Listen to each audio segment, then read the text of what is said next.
সভা করতে তার হেলিকপ্টারে করে এসে পৌঁছন এবং হেলিকপ্টার থেকে নেমেই সাধারণ এলাকার মানুষের উদ্দেশ্যে বিভিন্ন বার্তা রাখলেন রাজ্যের মুখ্যমন্ত্রী। সকল প্রান্তের মানুষের হাত নেড়ে শুভেচ্ছা জানালেন এবং সকলকে তৃণমূলের সঙ্গে থাকার বার্তাও রাখলেন রাজ্যের মুখ্যমন্ত্রী মমতা বন্দ্যোপাধ্যায় এই জনসভা স্থলে হেলিকপ্টারে করে পৌঁছানোর পরই।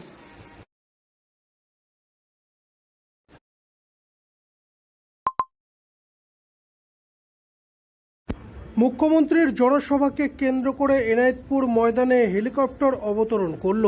এই হেলিকপ্টার অবতরণ করার মধ্য দিয়ে মুখ্যমন্ত্রীর যে সভা হবে তাকে কেন্দ্র করে নিরাপত্তা বিষয়ক বিভিন্ন দিক খতিয়ে দেখলেন প্রশাসনিক কর্তারা। শুক্রবার 3টা নাগাদ এনায়েতপুর ময়দানে হেলিকপ্টার অবতরণ হয় এবং হেলিকপ্টার অবতরণকে কেন্দ্র করে প্রশাসনের তরফে যথারীতি নিরাপত্তা ব্যবস্থা করা হয়। জেলা পুলিশের পদস্থ কর্তারা উপস্থিত ছিলেন। প্রশাসনিক